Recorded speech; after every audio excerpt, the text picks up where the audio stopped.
Good morning. There we go. Wow. Welcome to CBC. I have the true pleasure of serving as the president of Columbia Basin College. I am Rebecca Woods.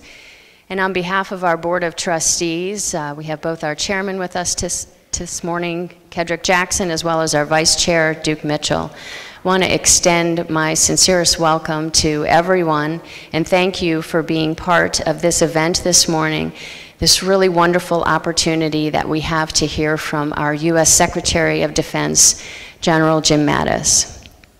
I want to also thank Melinda Carmona, who's the director of our college's Vet Center, as well as Joetta Rupert, who's the executive director of our community's Veterans Opportunity Center. All of their staff and the many veteran volunteers that I know spent countless hours to make this event a reality for our community. So thank you so much, really appreciate that. I also want to extend my sincerest thanks to all of the veterans and your families that are here today. Thank you so much for your service to our country and to all of us. We sincerely appreciate that.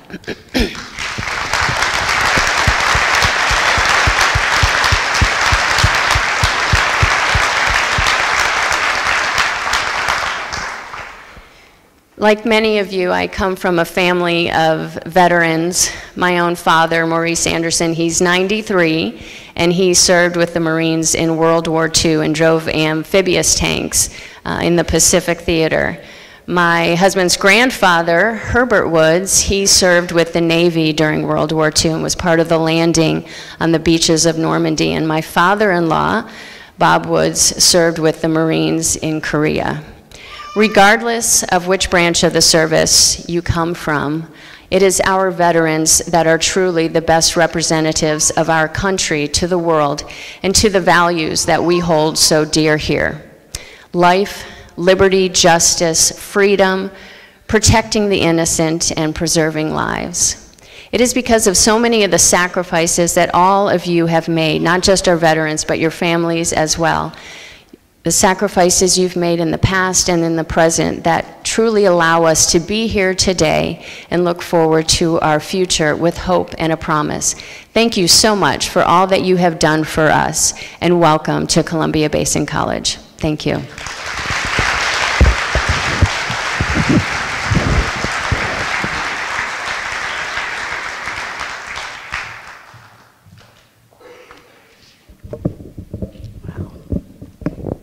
Good morning.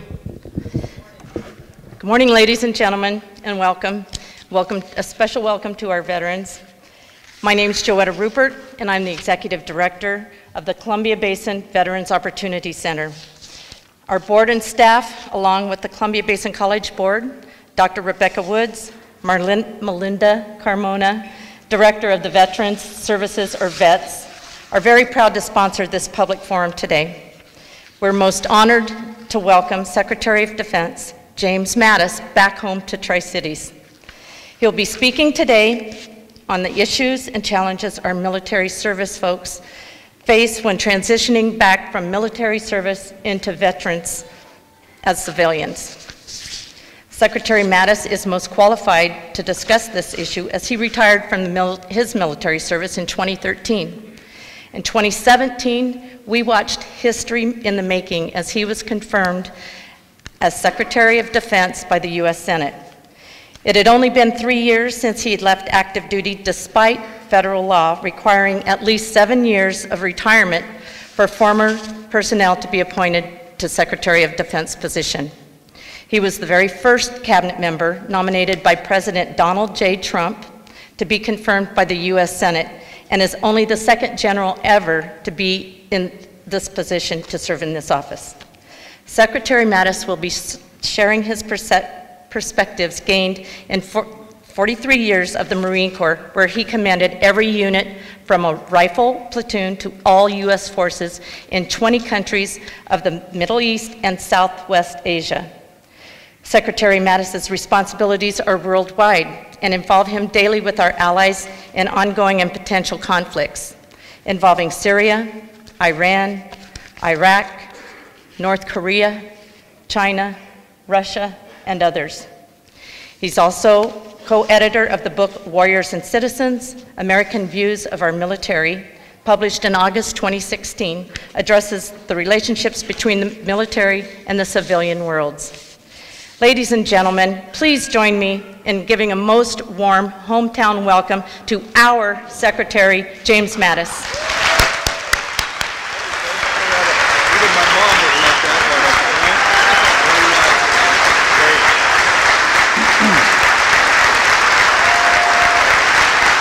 Well, thank you.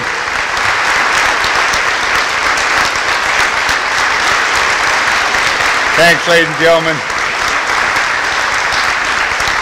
And thanks, Joetta. You know, home is the one place you can always go back to if the rest of the world turns its back on you.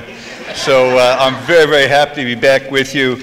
And Dr. Rebecca, just 6 months here and already one of the Tri-Cities. Thanks for opening the doors of the college on a weekend. We know it costs you, personnel and everything else, turning the lights on. You're all on budgets. So, but thanks for this community support. It's just great to be back here, and I'm sure you all who live in this little corner of heaven on earth understand why, especially when I come out of Washington, D.C. But I would just tell you, flying in, you start dropping down in the airplane coming from the East Coast, somewhere over the Snake River, and you look out the left, and there's Walla Walla. Down below on the right, Dayton, Waitsburg, all the old places we used to go camping, hunting, all those kind of things. And then you see the Columbia come up, and you think, oh, thank God I'm home again. You know, it's beautiful. I would also say that there's probably no group I'm more comfortable coming to speak with than veterans, especially obviously hometown veterans where we have so much in common. I would just say too that none of us in this room ever served in the Army or the Navy, the Air Force, the Coast Guard, or the Marine Corps. We served in the United States Army, United States Navy, and you get the drift. We are always accountable to the American people. And now, having rather gloriously flunked my retirement program, I'm now not the Secretary of Defense, I'm the United States Secretary of Defense. That means, again, I am answerable to all the people in this country, and in many ways, people outside the country, but who respect and share what Americans stand for. So here today, what I want to do is just talk for a few minutes, kind of close the gap between a guy who left Richland when he was 17 years old and spent some time wandering around the world. Then we're going to open to questions, which is always the best part of something like this. But I do owe it to you to pay my respects, and that's why I'm here, to the veterans and their families. And I would just add the Gold Star families that are here with us today. We never forget. I think, too, it's a reminder as we get together that nothing started with us. I mean, you go back and think of the veterans of the Revolutionary War when we had a Continental Army, Continental Navy, Continental Marine Corps. Before we had a country, we had to fight for it in those days. And you look at what those veterans have gone through over the years. You look at a young lieutenant colonel named Alexander Hamilton who led that nighttime bayonet charge in order to shut off redoubt number 10, which was the one escape route the British had at Yorktown. And you realize it wasn't all set up to happen. It didn't just, magically happen. It took the blood, sweat, and tears of veterans over many years. And when you go on to Shiloh or to Belleau Wood, you go to Battle of Midway where our Navy triumphed, you go to the Battle of the Bulge in World War II, you go to Ploesti and what the Air Force went through in that fight, you go to Iwo Jima, you go to Chosin Reservoir, and we have a Chosin Reservoir veteran here today with us.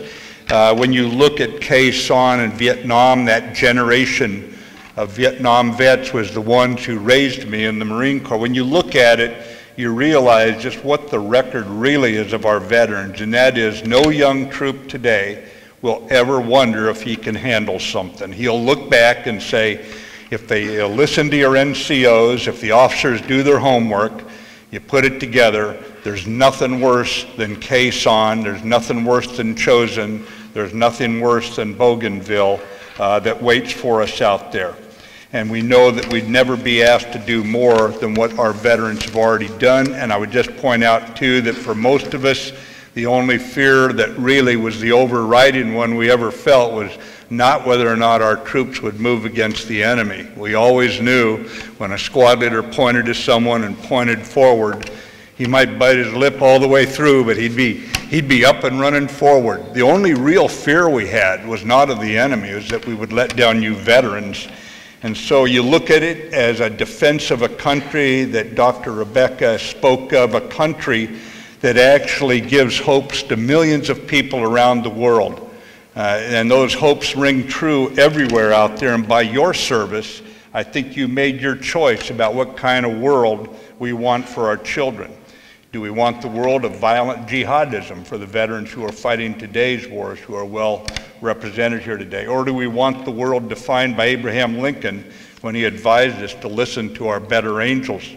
And I think America can be likened to a bank in some ways. If you want to take something out, you have to put something in. So speaking to the veterans here of all the wars, certainly to the ones who fought in Iraq and Afghanistan, and now Syria, thank you. I would just say that this is the first of our major wars that we have fought without resorting to the draft. We always had a lot of volunteers, but ever since the Revolutionary War, we actually used the draft to bring people in. And for the first time ever, these wars have been fought over many years, very, very tough to explain wars with all high-quality volunteers. And so the tradition keeps on, is my point. It didn't start with us. It will not end with us if we pass that on. And I think we can reassure all veterans in the room that, especially here, the ones who have fought most recently, you have sent a necessary message. And whether that message was sent to fascism in World War II, to communism and wars after that, and certainly to jihadists today, that you're not going to scare us by hurting us. We can come back swinging, and we will, and free men and women can fight like the Dickens. So you'd best to listen to our diplomats. You really don't want to deal with the Department of Defense. I think for all of us,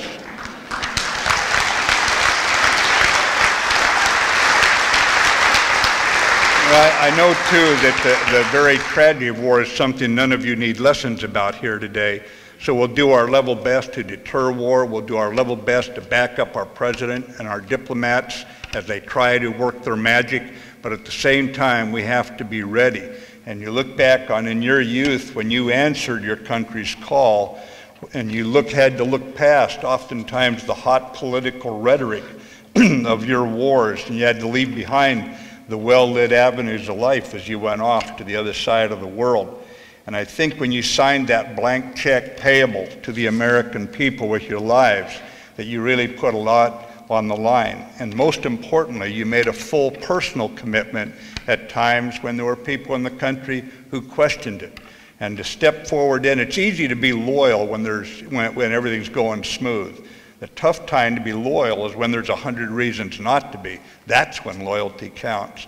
And you counted, you stood up and counted. One of the most articulate Supreme Court justices, associate justices in the history of our court was Oliver Wendell Holmes Jr., himself an infantry vet from the Civil War. And he said, here's a quote from him, he said, "All life is action and passion. Action and passion." Interesting words. It is required of a man, and may I add here, or woman, that he or she should share the passion and action of his time at the peril of being judged not to have lived. Well, I think when you young patriots proved that you were more concerned with living life fully than in your own longevity and freely facing daunting odds and the random nature of death and wounds on the battlefield, you made quite a statement about how much this country is worth fighting for. And I think so long as you maintain that commitment after you leave active service, as long as you maintain that same commitment to others and that same enthusiasm for life's challenges that you felt in yourself and your shipmates, in your comrades and your buddies, then you'll never question when you grow old like me, you'll never question whether or not you lived fully. And that is worth a lot more than all the gold in Fort Knox as you're looking back over a life well lived.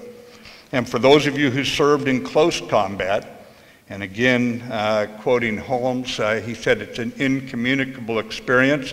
There aren't many of you, but I would say that there's a quote that comes out of the Civil War era that says, "Combat is a test of character.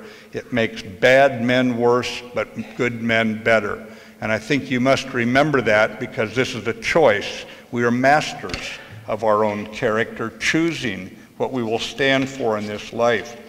And I think the veterans have had a unique privilege, that of having seen the tenacious spirit of our lads, and like those young grunts who were preparing for a patrol by loosely wrapping tourniquets on their limbs so they could swiftly stop their own bleeding if their legs were blown off.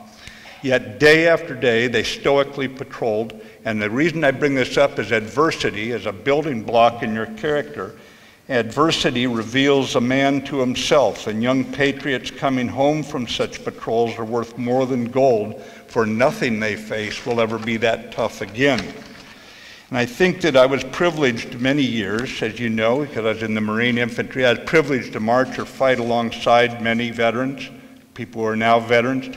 And a question does come to mind: what can I do to repay our country for the privilege of fighting, for the privilege of learning things that only you in this room could have taught me? For today, I really feel sorry for those who were not there with us when trouble loomed. And I sometimes wonder how to embrace those who were not with us, those who were not so fortunate to discover what we were privileged to learn. And what was important? I remember asking Marines one night what was important to them right then, as we tried to connect from an old gray-haired general to young lads going into a fight. And I remember one saying, nothing, just make sure we got ammo and water, General. No Maserati, no problem, you know? They were unconcerned with the more superficial aspects of what sometimes becomes our goals when we leave active service. And I think you keep that with you, hold dear to those things that said it's not about having a big fancy car, it's about friendships, it's about putting others first. And I still remember two young grunts walking back. I'd been off talking to some people. I'm a big talker, as you can tell. And I was off talking to some of the guys, and I was walking back to catch up with my team. And two young grunts came by, completely dripping wet. They'd been bathing in a filthy, dirty canal stream. Only thing really clean on them was their rifles. I said, "Hey, how you guys doing?" And they just laughed and they said, "Living the dream, General, living the dream." It's that sort of spirit that take life's tough times in stride. And so you look now at our fellow citizens who weren't there with us, and we realize that America is just too large at heart, way too large at heart, for divisions between us. And if we, I think, become keenly aware of anything in war, it's those words on every coin we ever carry in our pockets of e pluribus unum, out of many, one. And I think that we veterans who did our patriotic duty, we didn't do any more than veterans in the past. I often feel like I didn't do as much as the veterans in the past.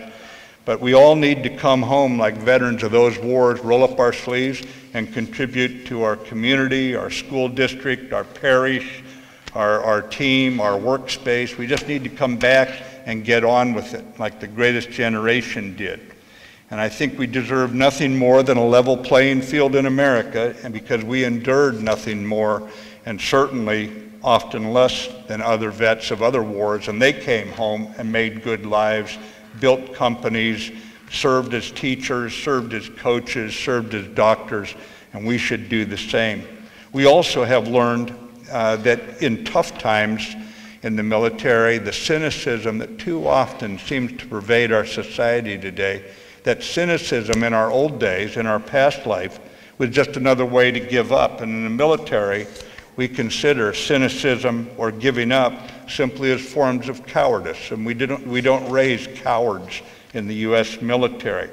I think no matter how bad any situation is that our country faces, no matter how tough it is, cynicism would have no positive impact. And watching the news, you might notice that cynicism and victimhood often seem to go hand in hand, but not so for veterans. Not so for veterans. I had a professor at a college, and she told me she didn't know much about the military, never very interested in the military, but she said, "My veterans are by far the best students I have." Very interesting comment. from her, and it is a reflection again of the character that rides through all of you.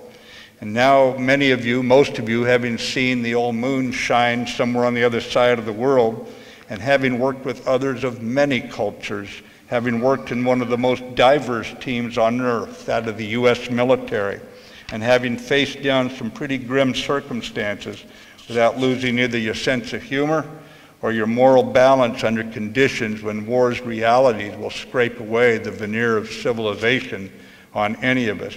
We have learned that nothing can stop our spirit unless we ignore Lincoln's call to listen to our better angels. So I would just also make some, I always find the best words to explain what I'm thinking about in old books. And here's one from Alexander Dumas. And to all of you veterans, you should be satisfied with the way you have conducted yourselves, with no remorse for the past, confident regarding the present, and full of hope for the future. So when you retire to bed, you should sleep the sleep of the brave, my fine young veterans, and you're all young compared to me, or nearly all of you. And I would tell you too that there was the veterans of World War II that raised me in Richland and all of the people of my generation. Men and women who'd gone off to factories and ships and battles in World War II. And they went out there and they did their job. And many of us wanted to be, when we were growing up, like them. And certainly one of those veterans, a tank destroyer unit, a lieutenant, and a tank destroyer unit. And by the way, tank destroyers were built because we could build them faster than tanks, and the enemy had a lot of tanks. And so they would go out in these tank destroyers, which were not as capable of a tank as a tank in all combat, but they could take out a tank. And Lieutenant Jackie Robinson went out and fought in a tank destroyer unit in our U.S. Army. And he was so proud of who he was when he was playing ball. We all wanted to be like Jackie Robinson, sliding into home plate and standing up to the cheer of a crowd that maybe in previous years wouldn't have cheered him. And he wrote his own epitaph, and I went up to New York City to see it. I was in New York City for another reason years ago, and I went out on a windy, January, rainy day in New York. And you haven't really lived till you've been in New York City in the middle of winter as the wind and the rain's coming, and my bodyguard's over there looking at me like I'm crazy. And I had to go see this. On his tomb, he wrote his own epitaph, and his epitaph said that basically, I'll quote it, "A life is not important except in the impact it has on other lives." So that's the charge to veterans. Now you take all those privileged learning opportunities you had and you turn it to your local community, your state, your county, your city, wherever you can, your volunteer food bank, Meals on Wheels, and you just roll up your sleeves as before. As General William Sherman said when he was bidding farewell to his army in 1865 at the end of that terrible Civil War, he said, "As in war you have been good soldiers, so in peace you will make good citizens." And so it goes along the same tradition. It continues on. And I would point out that we have a legacy here on the Columbia River, because the first time in our country's history when a black man and a white man, a Native American and a woman and a man all voted as equals was on a long-range Army reconnaissance patrol that came right down this river outside of where we're at here. It actually camped on Bateman's Island. It's known as the Lewis and Clark Expedition, and the U.S. Army has every reason to be proud. That's the first time in our history that we all voted as equals. I also want to close just by noting something. Like I said, I was raised by the greatest generation, and here today is a friend. I trust he's here somewhere in the crowd. He's a charter member of the greatest generation. At age 17, he's in Missouri, and he takes off and enlists in the U.S. Marine Corps to fight in World War II. By 18 years old, he was on Bougainville fighting, and then he goes through more battles of the Pacific Campaign. When he was 21 years old, Jimmy Belk, in 1946, comes home from war, and he's got some family members living in Richland, Washington, so he comes here. He subsequently met the prettiest girl in the nation, he's assured me of this, at the Thrifty drugstore, and they got married and literally lived happily for many decades together. It wasn't always easy, but good times and tough times. even heartbreaking times. Through it all, like all the greatest generation, he stayed stoic, and he was a real man. And I would just tell you that he's one of those who gave us this freedom, gave us this country, this freedom from fascism, and that we enjoy today. It's our job now to make sure we live up to what Jimmy did and his comrades in arms, and we turn it over in as good a shape or better as we found it. And that sense of responsibility to pass it on must ride with each one of us adults as we look at the children. So Keith, if you're here, could you have Jimmy stand up for just a minute? Jimmy, please stand. I know you're getting old up there.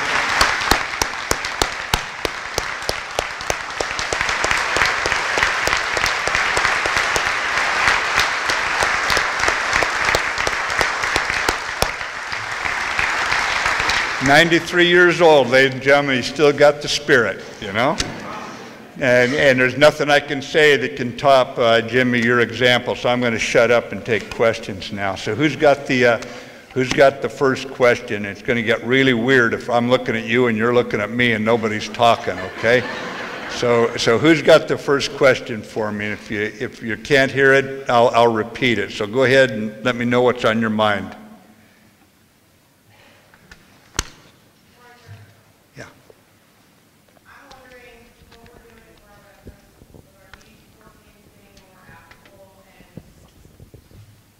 Competitive nature in the workforce. A lot of folks get out, diesel mechanics, working in the air wing, and we're not competitive anymore. And we're coming home to jobs that are maybe a little lower paying than what we would expect with the knowledge that we bring. We bring a lot of experience.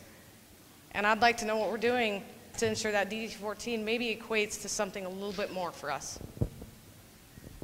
Yeah, the question about what we're doing about this, I think every veterans, all the veterans who came home from the wars, basically revolution, Civil War, they went to the farm. They'd farmed before, they're farming again.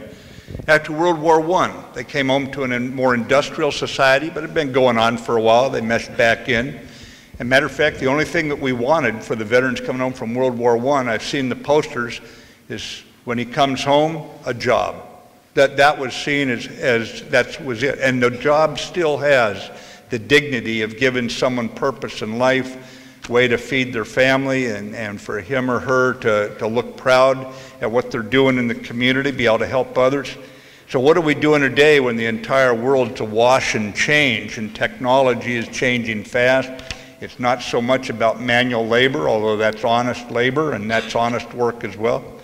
And I think the most important thing is we have never had a more lucrative, frankly, GI Bill for education. Never in our history have you had more opportunity to have the costs picked up by the U.S. government. And so I think the most important thing is, frankly, I was down in Silicon Valley for 3 years after I got out of the Marines.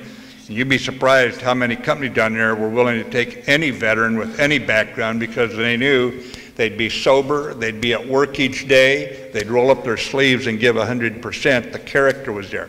But in many cases, I think you do have to go in and get educated when you come out. Like as an infantryman, my ability to hit somebody at 80 meters is not really paid for very much in a civilian society, you know?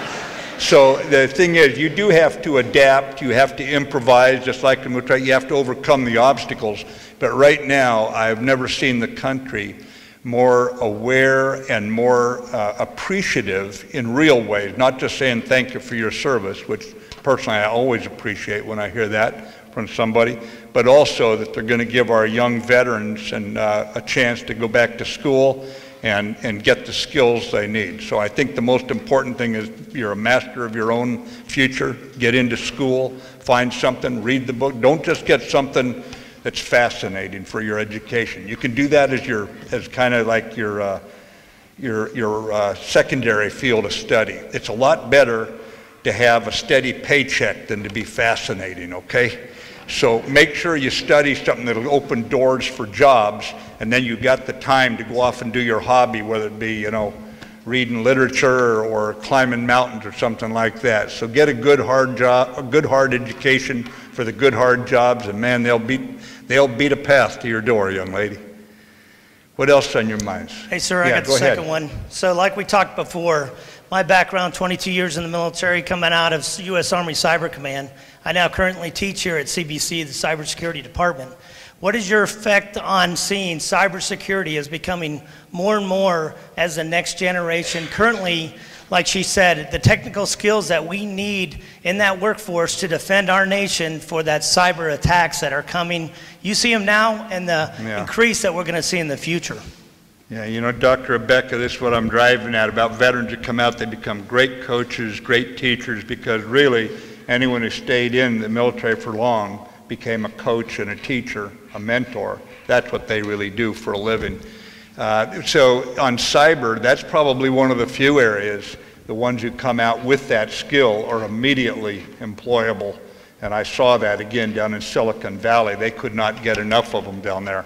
And the pay is so good that we have trouble keeping the young guys and gals in because they've got the skills, but they can quadruple or make, some, in one case, 7 times as much starting the day they walked out. One young gal told me. She stayed in the reserves, however, so we didn't completely lose her. But I would just tell you, ladies and gentlemen, that cyber now is turning into a very clearly a double-edged sword, and our country is losing a lot of its intellectual property. One of the reasons for the discussion about putting tariffs on China goes right to the heart of the theft of intellectual property. And I think that what we've got to do is recognize that this is going to be as important as the policemen on the beat we have out there protecting our children on the way to school and making certain that merchants can have decent stores and not have them broken into.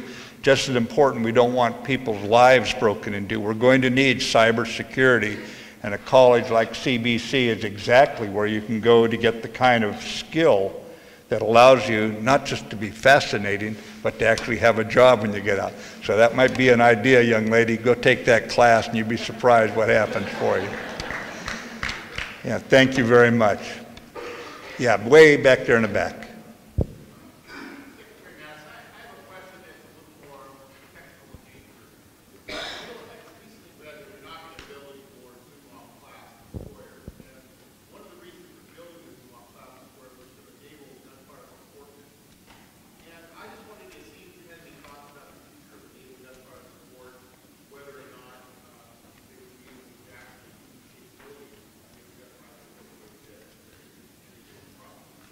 Yeah, you see what happened, ladies and gentlemen, there came a thought at one point that we would not need basically what are called naval rifles. Those are those big guns on Navy ships that can shoot a long distance. And as a result, we don't have as many as we once had. That some of the older vets in the room will recall. Show you how old I am. I'm in the last, I commanded the last Marine assault where a U.S. battleship, 16-inch guns, were firing in support of us, and that was in 1991. So we don't have those, but today we have aircraft whose capability is so different. It's like the just in 20 years, it's like the difference between a biplane and a jet. And if you take the jets that supported me in 1991, today, just a few decades later, they're so much more capable that in the old days we used to think, well, how many airplanes do I need to take out this target? Today we think, how many targets can one airplane take out? So you see the effect of the technological superiority with precision. The challenge is that we've got to make certain we don't adopt one preclusive form of warfare where an adversary says, I know exactly how they're going to fight, so I will build a lot of anti-aircraft systems, and all of a sudden we could be in trouble, which goes to the heart of why the question is asked. So the U.S. Navy is looking at this closely. They've got a number of programs from directed energy to much longer range shooting weapons on the same ship. Actually, it's the same gun in some cases, but it can reach 3 times, 4 times as deep. So there's a number of efforts underway for it. The bottom line is, I think your question is accurate because it implies, it assumes that we've got to have this. I agree 100%, and remember, I don't have stress, I create it, so we will be moving forward, okay?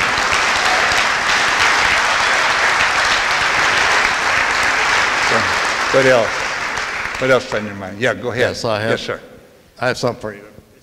It is on? Okay, thank you. First of all, I want to thank you for being here today. It really means a lot to us veterans here. My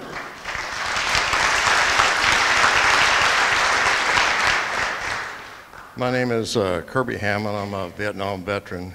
I think we all know that our freedoms come from our veterans. And I think the only thing that we really ask for as veterans is to have a country that we're proud of.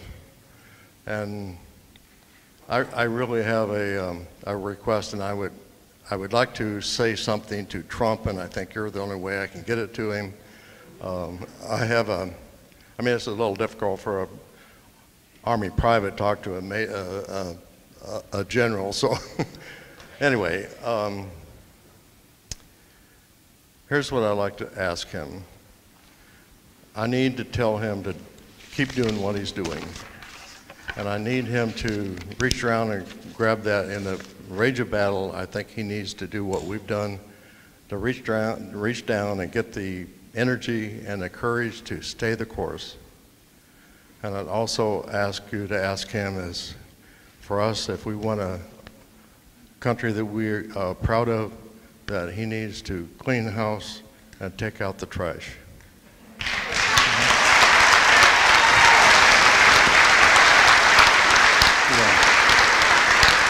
Well, thank you. And again, as I said, it was the Vietnam generation, your generation. I did not fight in Vietnam, but it was your generation that raised me and taught me the grim skills that I had to have to be a Marine infantry officer, and was the NCOs and the captains who really put their thumbprint on me. And I agree about having a country we can be proud of. And we're building a country here, as we all know. And it's noble work, and it's hard work.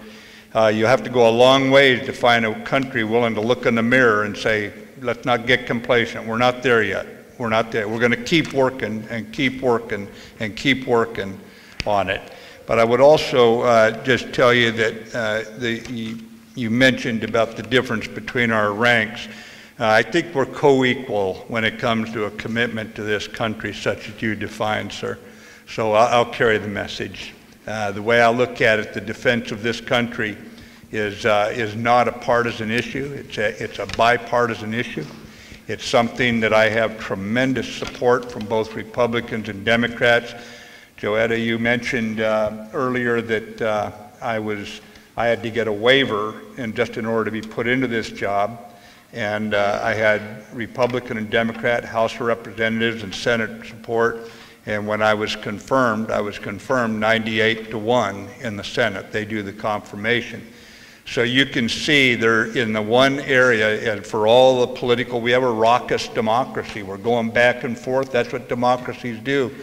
But at the same time, when it comes to the defense of our country, if you're willing to fight for America and you're willing to pull together, if you can meet the high standards to come in, and by the way, right now only 29% of our 18 to 24-year-olds can meet the standard to enlist as a private in your U.S. Army. Gives you an idea that just how special the veterans are that we are getting today to serve, and that will be our veterans in the future. So we'll keep rolling up our sleeves. We've never believed in this country that we build a country by waiting for Washington to do something. We've always thought in America, we all roll up our sleeves. We have, like I said, we have food banks, we have Meals on Wheels, we have GI Bill to get young people in college who otherwise couldn't afford it, and they can come out if they're frugal with very little debt. We've got a lot of programs going on to make the country better. That requires initiative and aggressiveness on the part of all of us, the same kind of initiative and aggressiveness that we have in the U.S. Army in order to make this country better, because we're never going to be satisfied. We're always going to find problems with it and keep trying to improve it, and we'll keep at it. But I'll carry the message. Go ahead. Yes, sir.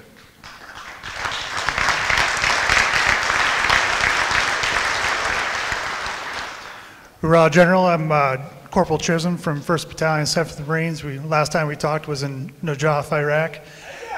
And I was just wanting to question about what we were doing differently in the transitioning out of the military part part of, like in the Marine Corps in 2004, what's different today in the transitioning part. I know a lot of people are kind of struggling. I got into the Boilermaker Union through Helmets to Hard Hats, and I wasn't really aware of that through the transition progress, and there was a lot of ups and downs after getting out and not knowing, where to go next for the next mission. Semper Fi, sir. Well, Semper Fi, Corporal, it looks like you still got both your legs too, so that's pretty good coming out in a JOF fight, I'd just tell you that the transition courses, what we're trying to do right now is look at Army, Navy, Air Force, Coast Guard, and Marine, find the best of each one of those, and create the course that's best for transitioning. Sometimes I think it took me 12 milliseconds to transition, when I got out finally, because it's just, if you're coming back to a family, if you're coming back to a community that welcomes you, frankly, at that point. So I think it's about all of us pulling together.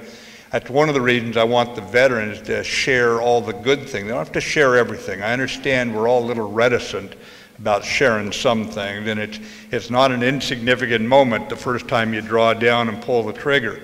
But at the same time, there's a lot you can share of your character. And as you do that, you create, I think, a teamwork that allows veterans to be welcomed back. Just the fact that all of you are here today and we have a veterans organization that's opening the door and bringing people in, saying, well, here's the way you go about signing up for school. I mean, something as simple as that. If you're coming straight from high school, you got your guidance counselor and you got all that. Well, you just need a little bit of a guidance counselor, like when you're on a patrol in Indian country. It says, the point guy who kind of says, here's what you're coming up on. Watch out for the rocks here, there's ice there, and you keep going.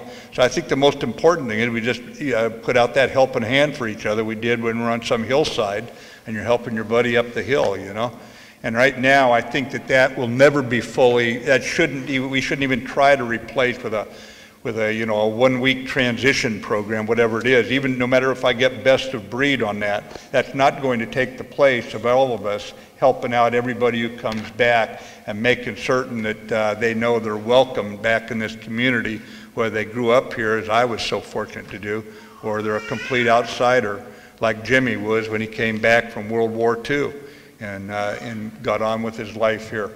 So we're working on it, but I don't think I just don't want to give the sense that this is going to substitute for all the good things you're doing as demonstrated here today, Corporal. And Semper Fi. Yeah, go ahead, back there. Yeah, go ahead.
Okay, yeah, it's a good question, actually.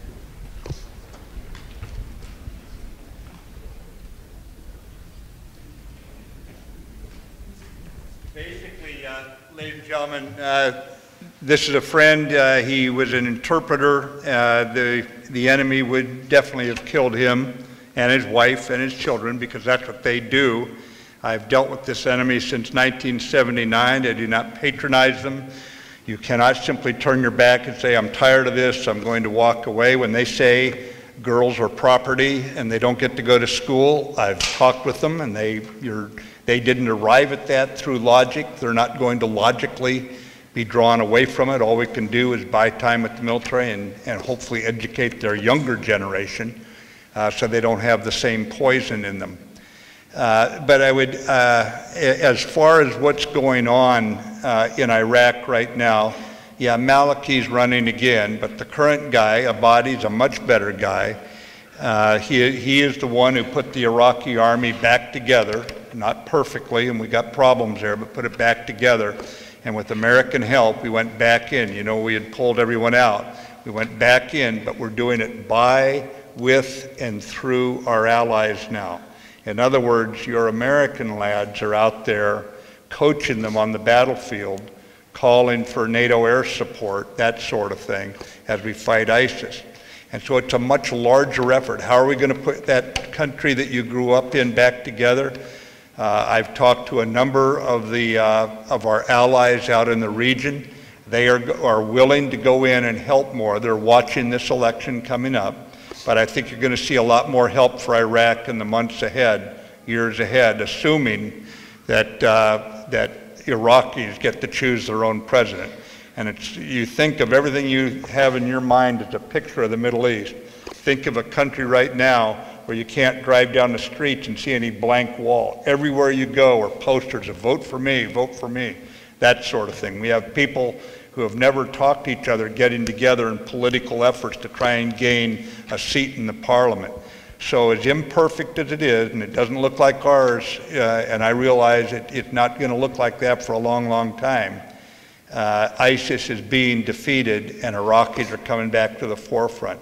And by the way, there are 73 countries and international organizations, including the Arab League, NATO, Interpol, very important, European Union, plus 60-odd countries that are united in this fight against ISIS.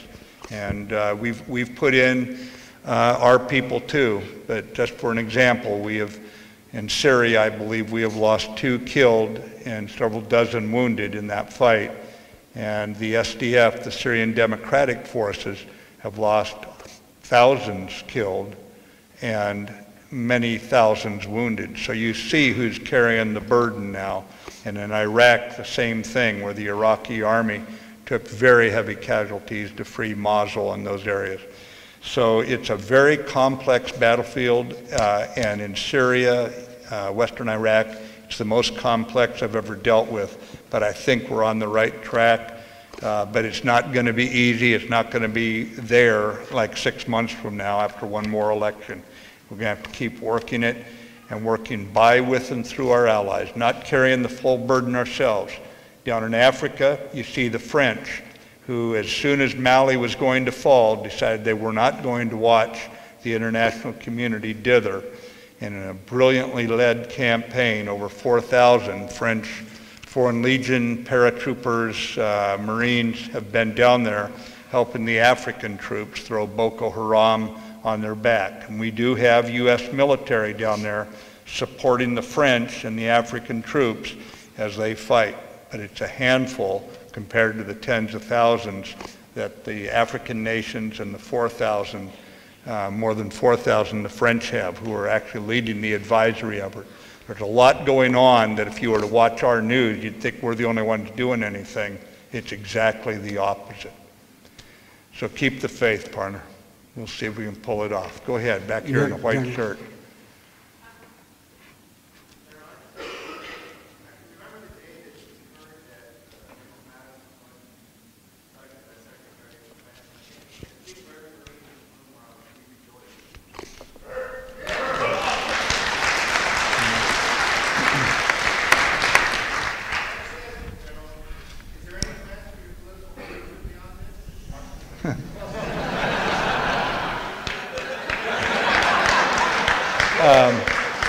Just remember again, you know, if a president asks you to do something and you're a veteran, you know what the answer is. It doesn't matter whether it's Republican or Democrat. If you're asked to do something for the country, you do it. That's what veterans do. And I was brought up by you all, and every jam I got into, you got me out of, you know. Bottom line is I'm willing to do my tour of duty, but this is my final tour of duty. Next time you'll find me up on Badger Mountain smiling at the sunshine. Go ahead, young lady. I got a backdrop to a question I need to make. Back in 1981, President Reagan signed in a combat action badge. Now, from what I understand, that particular award is rarely issued. But when you talk about the infantry, they have their combat infantry. Can you come on up here, because there's an echo right now, I think because you're right in front of me, and I'm getting a repeat. Say that and say it again, please. Yeah, on President Reagan signed in a combat action back in 1991. People who do not get specialty badges, like the artillery and a few other people, the supply personnel, they all go to the same combat zone. They got the same set of risks, so they don't have anything to actually tell them that they've been in combat. So President Reagan signed in bayonet, and it looks like it's called combat action. And you think, hardly anyone can get them. If you were you can get a CID. If you were a medic, you can get a but the point is, I'm wondering, as a secretary, can you work with President Trump in getting all of the other MOSs that are not specifically combat? Yeah, ladies and gentlemen, in the Army, go ahead. Thanks very much, sir. In the Army, they're given a, there's only infantry can get the combat infantry badge because it was something done during World War II to recognize those who had gone into close combat. Then, because of the nature of the war, where it's a little bit different now, there's something called the combat action. It's a bayonet that the Army gives only to the Army. For the Navy corpsmen, the SEALs, the Marines, airmen, you don't get that. It was done not by President Reagan, it was done by the Chief of Staff of the U.S. Army, was the authorizing person, Secretary of the Army, put it into effect. And I try to leave each of the services to their own culture. And the reason for that is it's a great advantage to have an Army that's not trying to act like the Air Force. The Navy, I can guarantee you, they're mighty weird people, but I love them. Okay? Thank you. But each of the services has got to be able to reward the behavior it thinks it needs on the battlefield, in the sky, on the sea, wherever. So I'll take this back. I'll certainly pass your thought over to the Chief of Staff or the Secretary of the Army.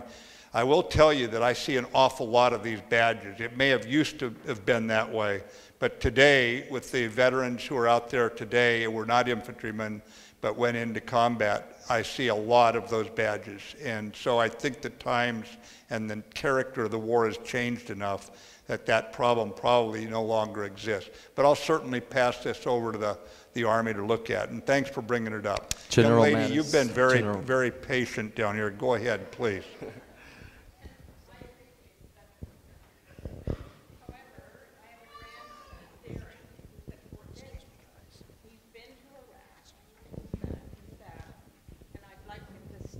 At Fort Benning, safe and secure.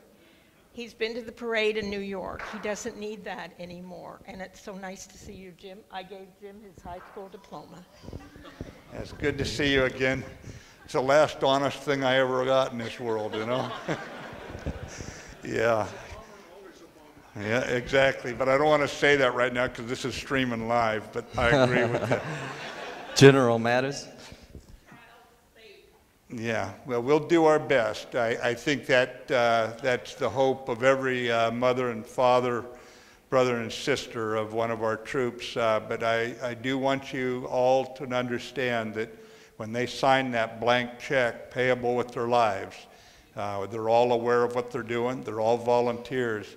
And we'll try to keep them out of harm's way, but ultimately they're what stand between us and losing those freedoms, and I believe that. So thank you for the character. Yeah. General Mattis, if I may.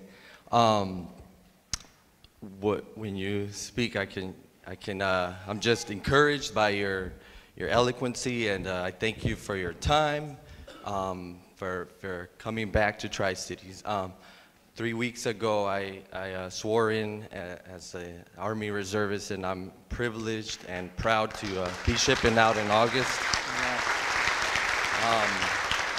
I'd like to just simply take these few seconds, not to ask a question, but rather among veterans and yourself, just simply May is a Military Appreciation Month, and I just want to thank every single one of you veterans here, and thank you, General Mattis, for all your service. Well, thank you. I do think of it as a privilege that I was able to do this. Let's go. You got the best hair in the outfit. What's on your mind, young lady?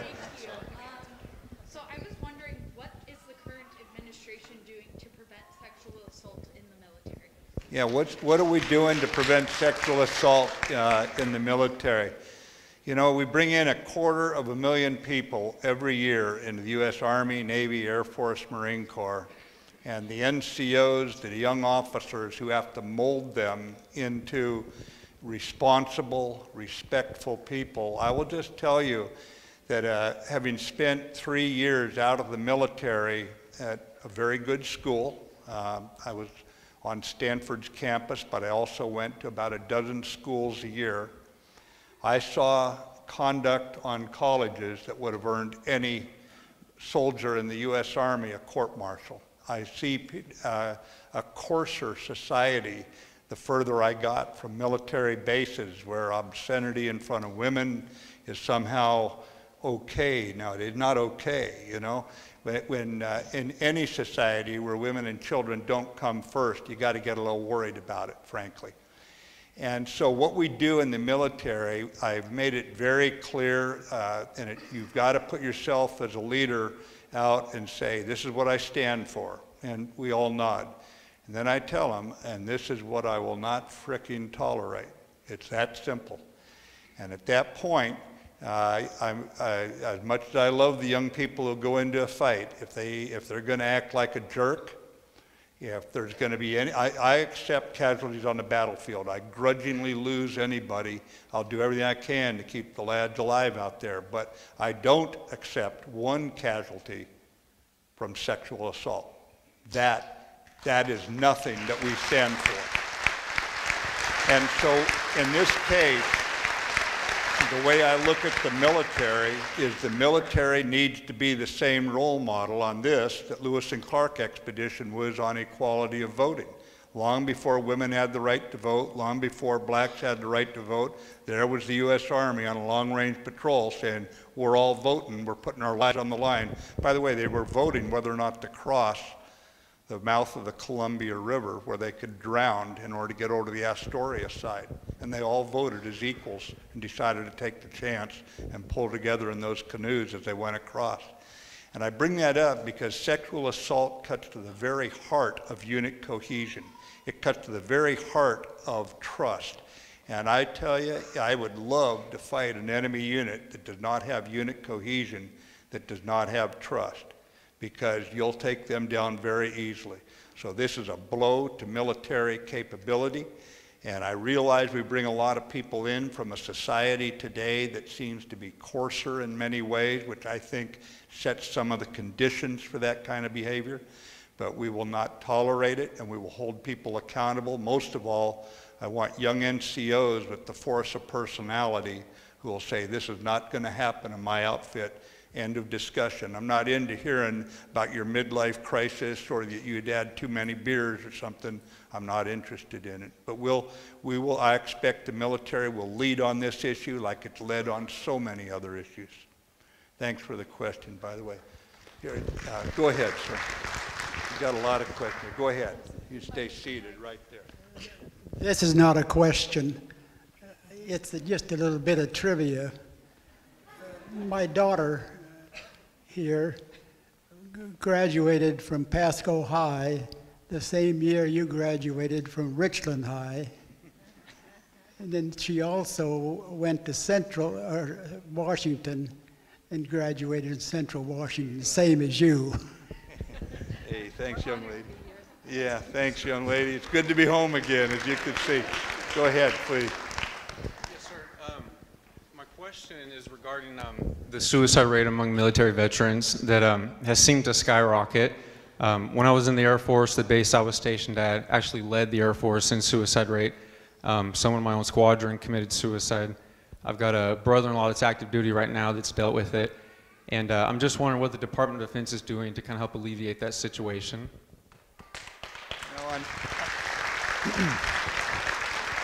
It always blows my mind that for the guys who don't die on the battlefield, how would they even consider losing something so precious that they had fought for alongside their comrades in arms? And I realize that when you're young, passions run right on the surface. You know, there's a lot of things too that worry me about whether or not we have the connections in our society anymore, whether it be looking out for one another, the friendliness where you didn't care who somebody else voted for, they were still your neighbor. You cared more about whether or not their daughter was going to get into college or their son who had, had cancer was going to make it. You know, it seems like we've gotten more and more isolated from each other. And I especially noticed it after I left the military, where there was such a common bond among service members. And you got out, and I looked at kids on campuses at times. I thought, wow, that's strange. There's a book out by a guy named Sebastian Junger, and the first third of the book is more articulate than I can be on this. But I think the most important thing is to recognize you really cannot care more about someone else's life than they care. So what you have to do is you have to become a comrade to them and make certain that people know that you care about. I used to teach young officers, those troops aren't going to care about how much you know about tactics and weapons and that sort of thing until they know you care about their lives, because when you say do it, they've got to know that you've done everything possible to keep them alive as they go forward. So I think it's the same thing in the Japanese tradition. Life needs a warrior's focus. You fight the great game of life. And I think the Japanese have something there. And it's interesting how many of our people who come in many cases from poor backgrounds don't end up doing that. There's something going on there that I can't understand. I go through the statistics. I wish that we knew as much about the people who died before they died at their own hand as we always seem to find out afterwards when we go through an exhaustive investigation. So I think the most important thing is that we need young NCOs and young officers with the social energy, because they're the ones who are in touch with them every day. We need them to have the energy to let people know we give a darn about you, we respect you because you're one of us. But when they get out, I think that's when the local communities become important. And you just can't step in and order the person how to think. He's got to be persuaded by the very commitment of their friends. I mean, it's always been said the loneliest place in the world is to be on a battlefield if you don't have friends there. I mean, it's only your friend. The only reason I'm here today, I guarantee you, is because of my friends. So, I mean, you got to keep your friendships, family tight. But I don't have a good answer for you. We're doing everything I think we possibly can, bringing in experts to talk about it, explain things to us. At the end of the day, you still scratch your head and say, how could this have happened in my unit? But I'm not going to go down unless there's some kind of bad leadership. I'm not going to go down and find fault with every corporal, every sergeant down there, every second lieutenant down there who had it happen. I know they're trying their hearts out. We'll keep at it. Yes, sir. All right, here, go ahead, please. First of all, thank you for coming out. Oh, sure.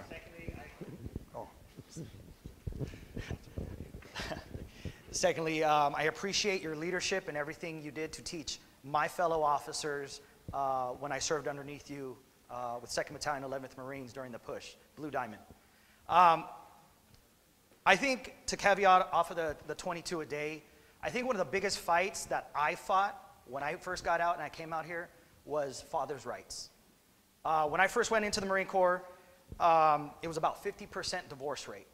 I didn't care about that because I wasn't one of those. I didn't know about marriage. I didn't care about marriage. All I wanted to do was be a Marine.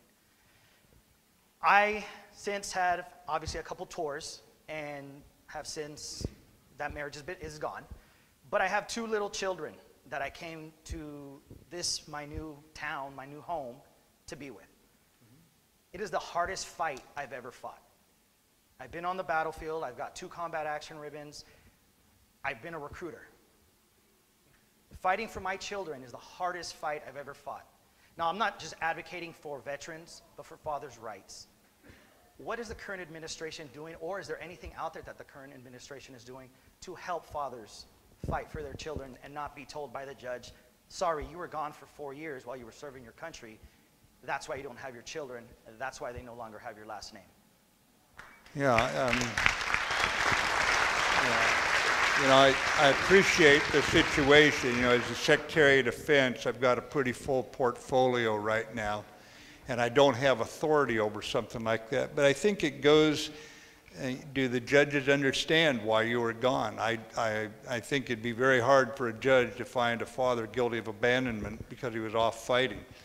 And I would also say that that's why communities working together. You have people in this audience here today, prosecutors. I met judges 2 nights ago at another event, and they're putting together a veterans court here right now. It's underway. They're trying to get the thing all, you know, the framework, all those things that are very important if you want it to go right, you know. And they're putting it together. So I would just salute that effort, but anything that grows the community together, civilian, military, veterans, young people, old people, those are the ways we break down misunderstandings. And just, you know, keep doing whatever is right, you know. I can disobey that lady at least once or twice. Okay, so go ahead. What you got there, big one?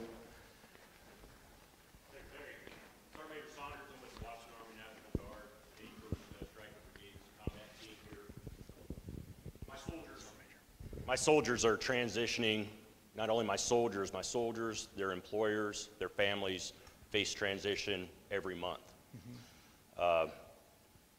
Lots of large agencies, government agencies, state agencies are easily absorb that type of transition with their soldiers coming and going. Small businesses have an extremely hard time with that. My question is, what's being done to support small businesses? Because not every soldier wants to work in cyber command or, you know, be a doctor or a nurse. You know, they want to work in agriculture. They want to work, you know, as a tech, labor. What's being done for the small employer to support that? Yeah, it's interesting. There are programs, I've spoken at a couple of them around the country, where people, not just in this job, but even in my last time, like when I was at Stanford, where you can learn farming, everything from bookkeeping to what crops to where do you go to get help from a county agricultural agent to help you, and actually turning out veterans into farmers, small farmers, you know, not corporate, you know, not a guy who moves irrigation pipe, you know, but one who really runs his own farm. And I know that the small business loan effort directly targeted at veterans is very well used. I've met a number of those veterans around who've taken advantage of those programs. And so I think it's pretty robust right now. I'll make a note. I got someone in the back writing down notes. You'll know to write this one down.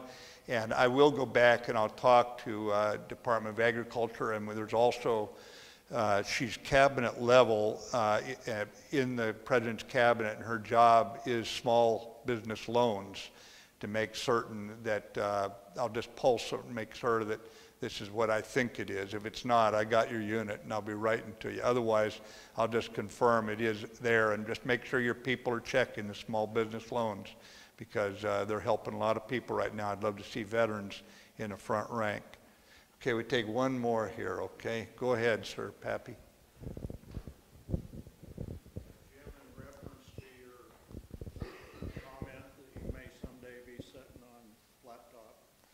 Now, you've told me over the years several times that you were coming back to God's country and going to hunt and fish with me. Yeah.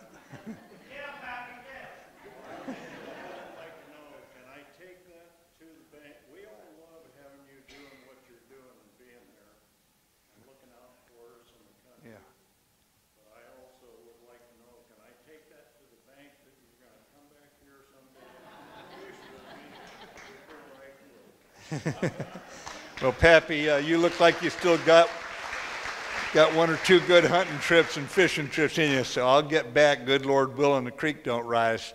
I will get back. I've done, I can't find any more upward mobility, so it's time to come home, But ladies and gentlemen, I wish we had more time. I do have something else I have to go to here. I just tell you, I know that I've grown remote from my hometown. I know I've grown remote in rank from some of you who served and all.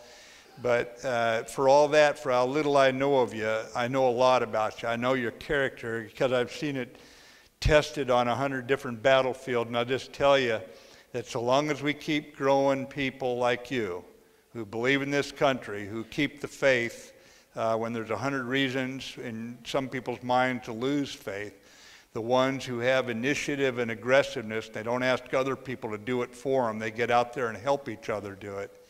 When I look at the kind of people that you bred in me and all my friends, and I know we were rascals in high school, ma'am, but we turned out okay at times, for all of our jumping off the Blue Bridge, which enraged the... but really what we're all doing it for right now, by the time you get my color hair, we're doing it for the young folks. So let's just make sure we keep that fundamental friendliness between us. Don't let someone start telling somebody that, oh, those people, because in that political party they're terrorists, or in that political party they don't care about anybody, or in this political party they want to give up the country. Don't let it, fight it out politically, and then go have a root beer together. You know what I mean? Let's keep it together. Thanks very much, ladies and gentlemen. Secretary.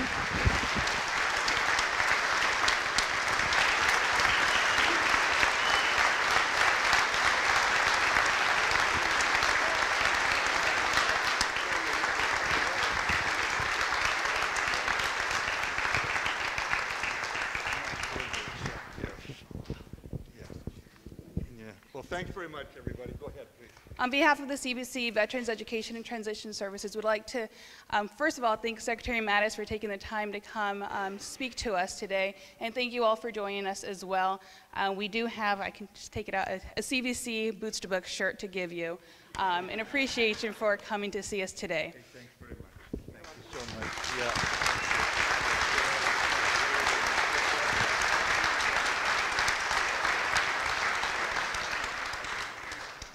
If I can have all of my CBC students come up quickly, we're going to take a group photo with Secretary Mattis. Thank you.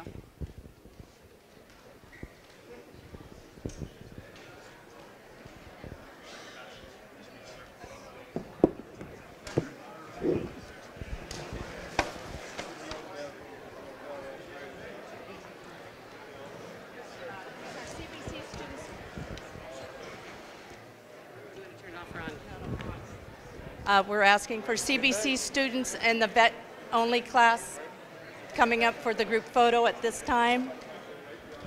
How's everything going? It's going okay. I want to head up. Me and my dad are going to head out here. I know.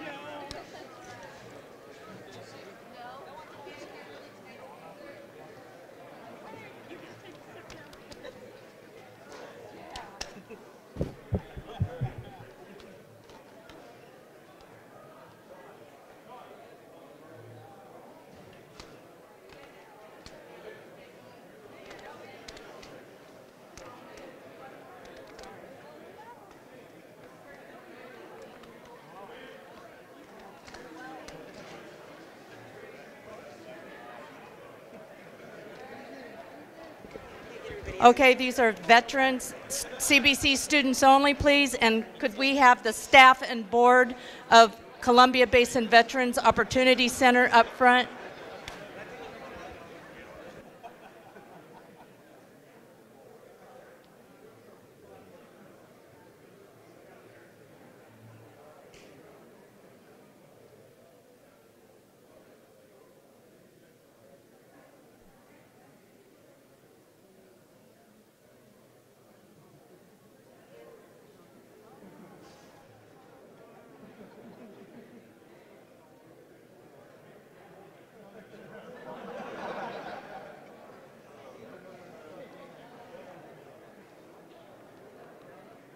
Can we have the Board of Directors and the staff of Columbia Basin Veterans Opportunity Center to the front, please?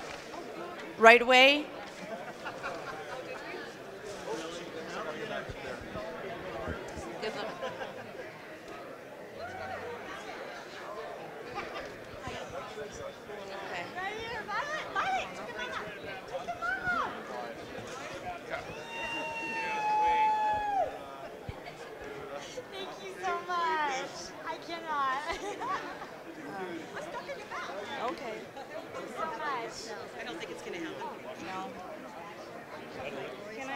Pardon?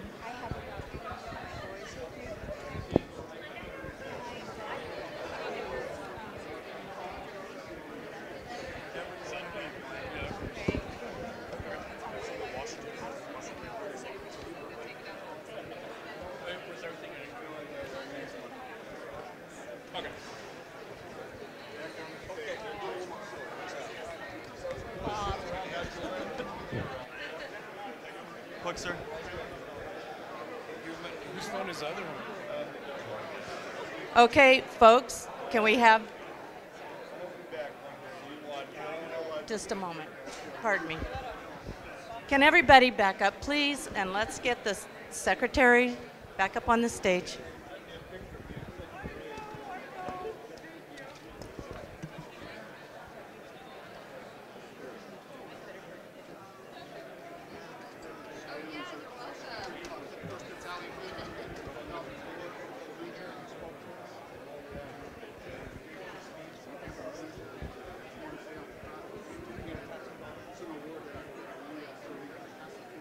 Well, they did. They got to have a picture taken with him, and he talked about them already. Yeah. Yeah. I want the original. They walk really slow. I never had them. Really? Today just because I